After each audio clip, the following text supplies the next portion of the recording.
Tally chapter 187 और बहुत सारे साथियों की एक जेन्युइन प्रॉब्लम का सॉल्यूशन इस वीडियो में दिया गया है।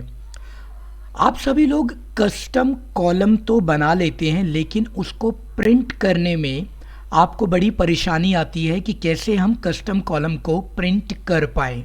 आज के सेशन में मैं आपको कोडिंग के माध्यम से बताऊंगा कि कस्टम कॉलम को आप कैसे प्रिंट कराएंगे। छोटी सी फील्ड का बदलाव कीजिए और भविष्य में अपनी नीड के अकॉर्डिंग अपने कंटेंट को आप प्रिंट कर लीजिएगा। तो सभी साथियों से रिक्वेस्ट है, वीडियो के साथ बने रहिएगा। सभी की एक ना एक बार मेरे पास रिक्वेस्ट जरूर आई है कि मुझे ये पर्टिकुलर कंटेंट प्रिंट कराना है इनवॉइस में। अब वो कुछ भी हो सकता है, वो एलियास नेम हो सकता है, मैन्युफैक्चरिंग डेट हो सकता है, बैच डिटेल हो सकता है, वारंटी हो सकती है, कुछ भी कंटेंट है वो हम यहाँ पर डिस्प्ले कराएंगे और प्रिंट कराएंगे। तो सभी साथियों के लिए ऑल इन वन वीडियो है। तो वीडियो की शुरुआत में हम सबसे पहले चलते हैं अपने नोटपैड पर। नोटपैड पर मुझे एक सिंपल सा काम करना है कि कस्टम कॉलम ऐड करना है। ठीक है, अब एक बात आपके लिए समझना बहुत ज़्यादा ज़रूरी है। वो क्या चीज़ कि एक मिनट ज़रा मैं इसको रिफ़्रेश कर दूं। सेव, पुराने टॉपिक का कंटेंट था, F5 फिनिश्ड, ख़त्म है। ठीक है, तो ये क्या है कि ये जो स्क्रीन आपको दिखाई दे रही है, इसकी जो विड्थ है टैली की वाउचर लेवल की जो स्क्रीन है, इसको वाउचर लेवल कहा जाता है। तो वाउचर लेवल की स्क्रीन में बहुत जगह होती है, जबकि प्रिंट लेवल की जो जगह होती है वो कम होती है। इनवॉइस पर जगह कम होती जाती है देखने पर। ठीक है, तो अब ऐसे में ढेरों कॉलम आप यहाँ यूज़ कर सकते हैं, लेकिन पेज विड्थ से बाहर पेपर फाड़ करके आपका कॉलम नहीं जाने वाला है। तो इसीलिए ऐसा ना हो कि आपके हाथ में आज एक अलादीन का चिराग लग जाए और आप उसको घिसते जाए और जो मर्जी करवा ले। तो प्रिंट कस्टम कॉलम में अपनी नीड के अकॉर्डिंग कॉलम बनाइएगा। अच्छा, इसको मैं आपके लिए आसान कर दूंगा। क्या करना कि अगर आपको बहुत सारे कॉलम्स की आवश्यकता है तो उनको ना वाउचर क्लास बना लेना, जिससे एक में हमारे 4 कॉलम का कंटेंट है, एक में 3 कंटेंट। तो वो बताऊंगा। पहले हम सिंपल पहले कॉलम बनाते हैं और कॉलम को प्रिंट कराते हैं। अभी हमारा सेल्स इनवॉइस है, इस पर आपको कोई भी एक्स्ट्रा कॉलम नहीं दिखाई दे रहा है। ठीक है, हम इस कॉलम को ले लेते हैं। तो सबसे पहले हमारी वाउचर स्क्रीन पर हमें एक लाइन में बदलाव करना है, क्योंकि कस्टम कंटेंट ऐड करना है तो लाइन में। तो लाइन का नाम आपने पुराना सेशन अटेंड किया होगा, सो EXPINV, उनमें आपने कॉलम बनाना सीख लिया है, प्रिंट करना आज हो जाएगा। सो EXPINV एक्सप्लोजन इन्वेंट्री डिटेल के लिए कॉलम 1 मैंने इसका नाम डिफाइन कर रखा है, तो कॉलम 1 मैंने ले लिया। अब मुझे ऑप्शन ऐड करना है इसमें, तो मैं एक ऑप्शन ऐड करूंगा।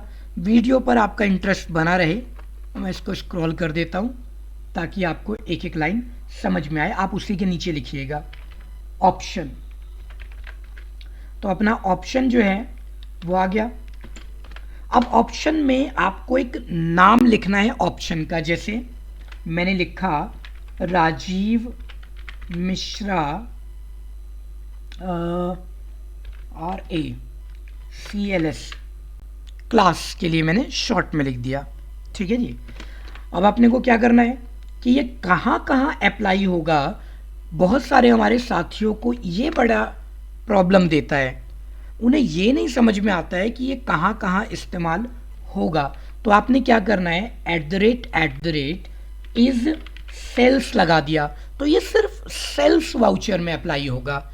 आपने कहा जी और @ इज परचेज, तो ये अपना परचेज पे भी अप्लाई होगा।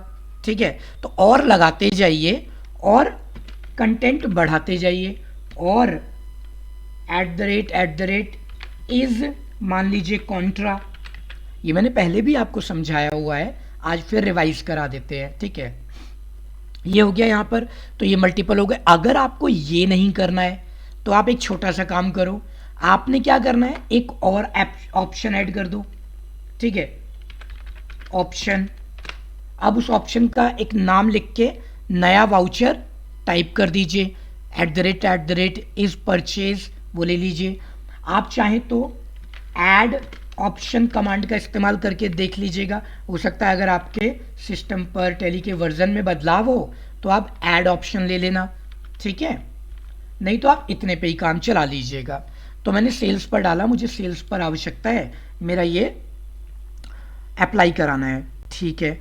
अब जो डिफ़ॉल्ट लाइन होती है, आप जानते हैं कि डिफ़ॉल्ट लाइन पर आपको एक्सक्लेमेशन के साइन के साथ बदलाव करना होता है।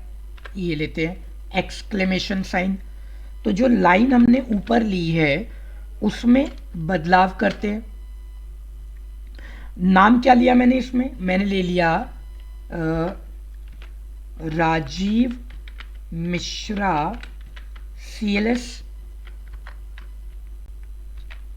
ठीक है, ये है, मैंने इसका इस्तेमाल कर लिया। अब आप कैपिटल में लिखते हैं, स्मॉल में लिखते हैं, उससे कोई दिक्कत नहीं आएगी, ठीक है। सबको एक साथ कर लीजिएगा, ये ले लिया हमने। अब यहाँ पर अपने को क्या करना है कि उसका नाम देख के ब्रैकेट को कर लेना है क्लोज।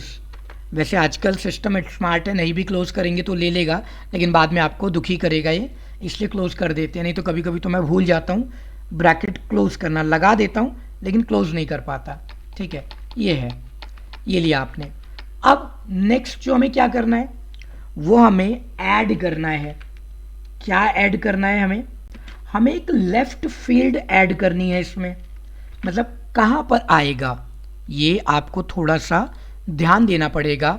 ये जो हिस्सा आपका है, ये वाला हिस्सा लेफ्ट होता है यहाँ, ये वाला राइट है, ये तो हम सभी जानते हैं। लेकिन यहाँ जो लेफ्ट है ना वो दो पार्ट में है, एक जो लिस्ट ऑफ स्टॉक आइटम है वो, और एक यहाँ पर। तो इसमें हम कहाँ पर लेना चाहते हैं तो वो डिफाइन करना पड़ता है। तो मैंने इधर से लेफ्ट लिया, अपना क्वांटिटी से लेफ्ट लेना है और बता देना है कि कहाँ पर चाहिए। तो वो मैं डिफाइन भी कर दूंगा आफ्टर और बिफोर लगा के। मैंने कहा जी लेफ्ट फील्ड्स, और मैंने इसको बोल भी दिया कि भाई मैं तो आफ्टर क्या, वो जो हमने ऊपर देखा था एक्सप्लोजन इन्वेंट्री, उसमें जो स्टॉक आइटम की डिटेल लिखी होती है ना वो होता है description title, description of goods, product name. तो उसको आप लोग लिखते हैं डिस्क्रिप्शन टाइटल। मतलब अगर आपको भविष्य में डिस्क्रिप्शन टाइटल में बदलाव करना हो कि stock item name, product name, तो आपको ये वाली फील्ड लेके उसको सेटेज करना पड़ेगा और वो बदल जाएगा, ठीक है। तो चलिए अभी टॉपिक पर रहते हैं, वरना ढेर सारी चीज़ें हैं बताने के लिए। और यहाँ पर आपने एक नाम लिख दिया, मैंने लिखा जी राजीव मिश्रा, और अब की बार मैंने C करके छोड़ दिया या L लगा के छोड़ दिया, CL। ऊपर CLS है, यहाँ CL है, या कोई और नाम दे दीजिए, ये आपकी मर्जी है कि आप कंफ्यूज ना हो। मैंने यहाँ कॉम्प कर दिया, राजीव मिश्रा कॉम्प, ठीक है, तो ये चलेगा। अब हमें इसमें बदलाव करना है तो हमें लोकल फील्ड का इस्तेमाल करना पड़ेगा। इतना लिखने के बाद मैं एक लोकल फील्ड का चुनाव करूँगा। तो मैंने यहाँ पर लोकल फील्ड ले ली, लोकल फील्ड। उस लोकल फील्ड का जो नाम आपने ऊपर डिफाइन किया था अभी अभी, कॉम्प जो था, याद है ना आपको वो। सो राजीव मिश्रा कॉम्प, ये ले लिया हमने। अब उसमें मुझे एक नया टाइटल ऐड करना है, तो इन्फो, मैंने इन्फो दे दिया। अब इन्फो में आप क्या चाहते हो वो बताइए, क्या टाइटल चाहते हो आप, ठीक है, वो ले लीजिए। मैंने नाम ही लिख दिया अपना, मान लेते हैं राजकॉल, राजीव कॉलम के लिए मैंने यहाँ इसको डिफाइन कर दिया, आप कुछ भी दे दीजिएगा। अच्छा, हमारे कुछ साथियों ने पूछा था इसको बोल्ड करना, ठीक है, तो उसमें देता हूँ, एक छोटी सी लाइन है, वैसे मैंने समझाया तो क्लियर नहीं हो पाया। ये जो इन्फो है ना, इस इन्फो को हटा करके आपने स्टाइल लार्ज बोल्ड कर देना है, ठीक है, वो चल जाएगा आपके प्रिंट में। वहाँ मैंने कमेंट बॉक्स में लिखा, लेकिन मेरी तरफ से समझाने में दिक्कत हुई। इस तरीके से वो ना लार्ज बोल्ड हो जाएगा जो आपका प्रिंट टाइटल है।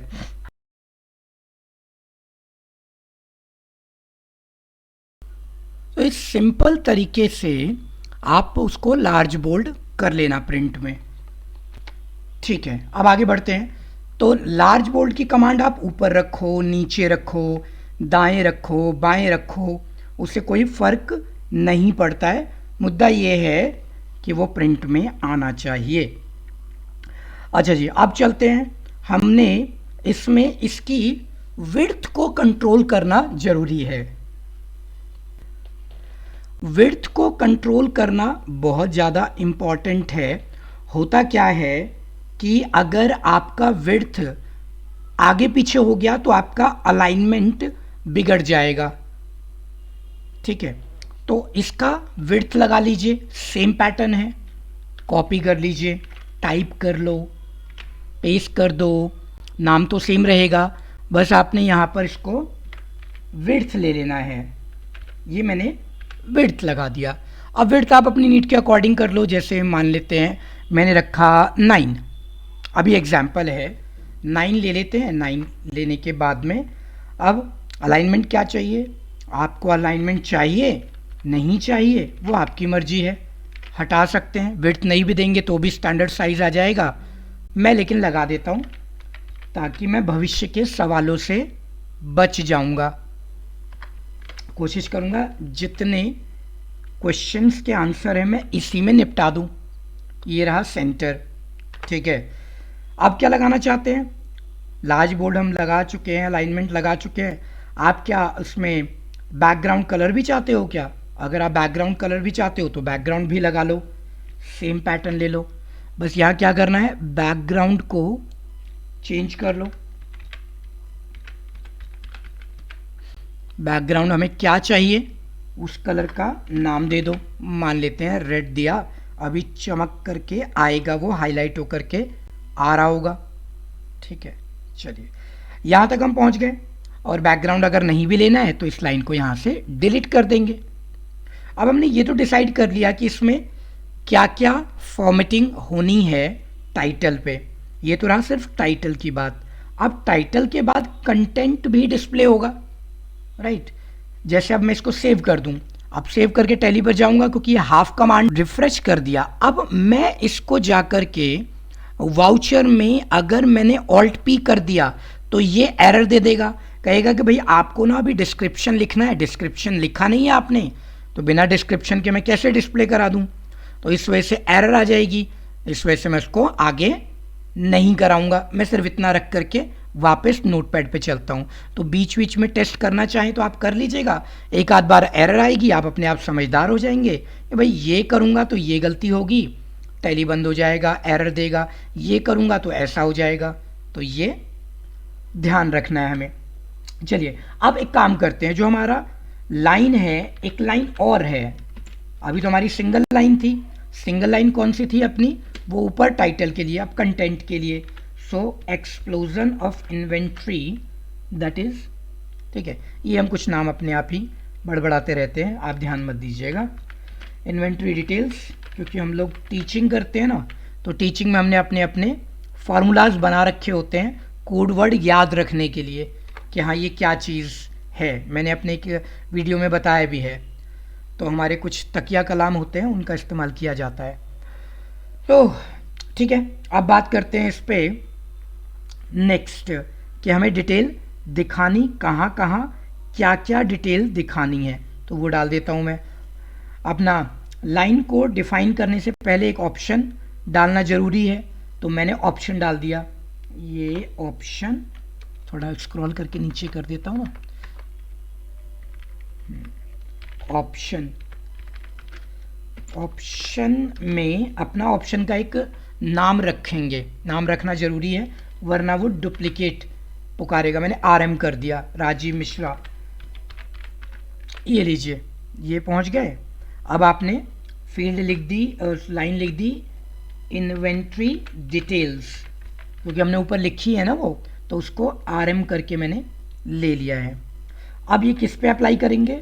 मैंने कहा जी @ इज सेल्स। वही अगर आपने पेमेंट पे लगाया तो और पेमेंट, और कॉन्ट्रा, और जनरल, और रिसिट, और पेमेंट सब कर लीजिएगा, कोई दिक्कत नहीं। यहाँ तक पहुँच गए। नेक्स्ट, अब हमारा कॉन्सेप्ट वही से एक्सक्लेमेशन लाइन का शुरू होना चाहिए। लाइन में बदलाव है तो लाइन में बदलाव के लिए वही RM जो नाम दिया है आपने ऊपर, वो है इन्वेंट्री, और इन्वेंट्री डिटेल्स ले लेते हैं, INV डिटेल्स, ये ब्रैकेट क्लोज कर देते हैं। यहाँ तक लाइन भी हो गई हमारी। ये लाइन आनी कहाँ चाहिए? फिर से उसी के बिल्कुल नीचे चाहिए, टाइटल के नीचे, ताकि अलाइनमेंट बिगड़े ना। तो मैंने इसको दे दिया ऐड करो। कहाँ पर ऐड करो? जैसे हमने पहले ऐड किया था, लेफ्ट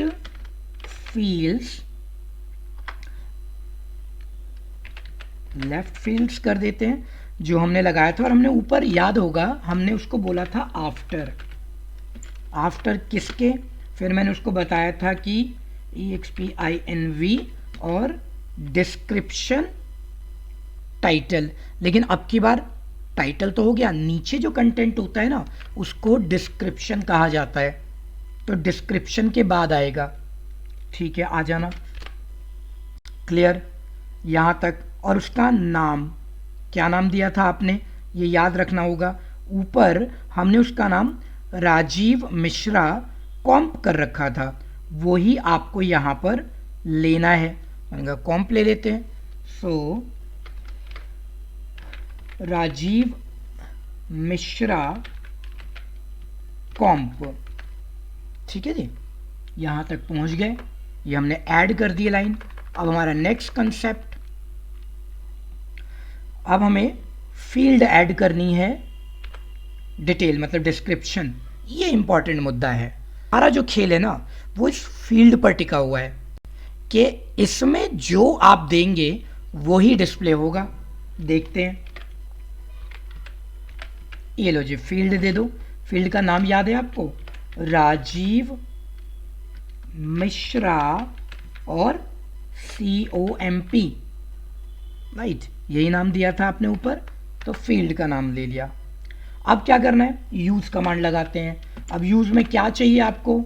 आपको चाहिए प्राइस रेट फील्ड चाहिए, नेम फील्ड चाहिए, सिंपल फील्ड चाहिए, अलग अलग होते हैं। मैंने सिंपल ले लिया, आप नेम फील्ड ले लो चलेगा, रेट फील्ड ले लो चलेगा। ठीक है। अलाइनमेंट, ऊपर वाले की अलाइनमेंट अगर सेंटर है तो कंटेंट हमने कर दिया राइट में, ये राइट ले लिया। ठीक है। अब कंटेंट में सेट एज लगा देते हैं टेस्टिंग के लिए। मैंने सेट एज में लिख दिया टीचर फॉर एग्जाम्पल। अब ये टेस्टिंग के लिए है ना, तो सैंपल चल रहा है इसलिए मैंने टीचर लिख दिया। क्या करना है? बॉर्डर लगाना चाहिए, हाँ लगाना चाहिए। बॉर्डर नहीं लगाएंगे तो वो खाली सा नजर आएगा। तो बॉर्डर सबका जो लगा होता है वो थिन लेफ्ट लगा है टैली में, इनवॉइस में मैंने वही कर दिया। विड्थ, तो विड्थ जो है मैंने इसकी कर दी मुझे याद 9 कर रखी है, 9 कर देते हैं। ठीक है। स्किप करना है, हाँ स्किप करना चाहता हूँ, खाली छोड़ दूंगा। दिल करेगा तो भरेंगे, नहीं होगा तो छोड़ देंगे। ठीक है जी, ये हमारे लिए बहुत ज़्यादा इम्पॉर्टेंट है। सेव कर देते हैं, टैली पर चलते हैं और कर देते हैं इसको रिफ्रेश F5। अब वाउचर प्रिंट पर, सेल्स पर, ठीक है, ये हो गया। अब Alt P करो आप, एंटर, F4, जूम कर दो। अब आप देखो कि यहां पर आपने बोल्ड राज कॉल ये लिया हुआ है, टीचर टीचर टीचर टीचर, क्योंकि मैंने सेट कर रखा है टीचर, इसलिए टीचर ही आएंगे। बदल रहा हूँ इसको। अच्छा, अलाइनमेंट देखो, विड्थ, विड्थ में थोड़ा सा गड़बड़ है। अगर आपने ऊपर 9 लिया है तो नीचे आपको फिर 9.5 लेना पड़ेगा, तब जाके वो एडजस्ट करेगा। 9.5 सेव कर देता हूँ। टैली पर पीछे जाऊंगा, escape, F5, refresh, alt P। ये कस्टम कॉलम मैंने करा दिया आपके लिए प्रिंट। वाह, अलाइनमेंट भी एकदम बढ़िया, और ये लार्ज बोल्ड भी हो गया, जिसको जितना बड़ा करना था वो कर दिया। टीचर है, अब ये टीचर की जगह पर क्या आएगा? भाई टीचर की जगह तो वैसे भी कोई नहीं ले सकता है, ठीक है। टीचर तो आप उनकी अपनी अलग से जगह होती है, लेकिन अगर आप चाहते हैं तो मैं बदल देता हूँ टीचर की जगह। अब आजकल हम जैसे टीचरों की तो वैल्यू कम होती जा रही है, लेकिन चलिए कोई बात नहीं, समय की बात है। हाँ, तो मैं जोक्स अपार्ट, मैं बात कर रहा था यहाँ पर। अब इम्पॉर्टेंट क्या है कि आप सेटेज का खेल देखो। ये सारा जो खेल है ना वो सेटेज का है। सेटेज में बस आपको क्या करना है, सही सा सेटेज लगा दो। जैसे रेट, या मैंने लगा दिया रेट, कंट्रोल एस कर दिया, टैली पर गए और टैली पर उसको कर दिया रिफ्रेश, वाउचर में गए। ये खेल ऑल्ट P, यहाँ देखो ये रेट जो है ना, यहाँ जो रेट आपने डिफाइन किया है वो रेट ऑटोमेटिक आ गया। यानी कि अगर आपने डॉलर के साथ कमांड सही लगा दी ना तो प्रिंट में आउटपुट सही आएगी। अच्छा, आपका सवाल होगा कि जी यहाँ पर आपने कस्टम कॉलम क्यों नहीं बनाया? भाई कस्टम कॉलम तो मैंने ऑलरेडी बना रखा है ना पहले से, पिछली वीडियोस में, उनको जाकर के देखिए ना, ढेरों वीडियो हैं, वहाँ से उसको उठाइए, यहाँ पर डिस्प्ले कराइए और प्रिंट कर लीजिए। अगर आप वो चाहते हैं वहाँ से उठा करके टैग कॉपी कीजिए, यहाँ पेस्ट करिए, नीचे बढ़ा दीजिए, ठीक है। तो ये है, और मुझे टाइपिंग तो करनी नहीं है ना, मुझे तो सीधे सीधे वहाँ आउटपुट चाहिए, प्रिंट कराना है। तो प्रिंट ले लेते हैं। मैंने कहा जी ना, मुझे तो यहाँ चाहिए लाइन का नंबर, मतलब लाइन नंबर लूँगा। सेव, कंट्रोल एस, टैली पर जाओ और आपने इसको अब रिफ्रेश कर दिया। F5, वाउचर पर गए, आपने ऑल्ट P करा तो यहाँ पर जो सीरियल नंबर का लाइन है वो आएगा। नहीं आया क्योंकि $, लगाना पड़ेगा, वो $, लेता है। ये थोड़ा सा ना टाइपिंग करते करते ध्यान नहीं रहता है तो हम भूल जाते हैं। F5, पहले उसको भी सेव कर दूं, वो छूट गया हो। कंट्रोल एस, टैली पर चलते हैं और इसको कर देते हैं F5, वाउचर पर चलते हैं, पेज अप कराते हैं, ऑल्ट P करते हैं, F4, और यहाँ पर आप देखो सीरियल नंबर जो है, जो आपका लेफ्ट साइड में सीरियल नंबर है ना, वो आपको यहाँ भी मिल जाएगा। अलाइनमेंट राइट है तो क्या हुआ, अलाइनमेंट सेंटर करना है तो आपके हाथ में है, बदल दीजिए। तो कॉलम को प्रिंट कराना बड़ा आसान काम है अगर आपने कॉलम में सही सेटेस लगा दिया तो। चलो, बिल्ड क्वांटिटी चाहिए मुझे यहाँ, तो मैं वहाँ नहीं चाहता, मैं तो उसको हटाऊंगा, मेरी मर्जी, तो हटाना है तो हटा दो। Save, tally, F5, voucher, alt P, F4, ठीक है जी। ये हमना क्वांटिटी जो है यहाँ पर आ चुकी है। कस्टम कॉलम के अंदर एक एक पीस है तो एक एक पीस आएगा, 2-2 लगा रखे होंगे तो 2-2 आएगा।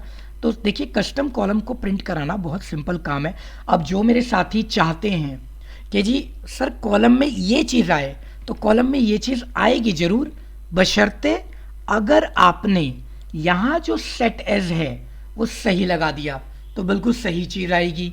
कोई भी चीज़ अलग से लगा दी तो वो अलग से आएगी, ठीक है। ये आपको ध्यान रखना है कि यहाँ क्या लगाओगे आप, किसकी मदद से क्या आएगा।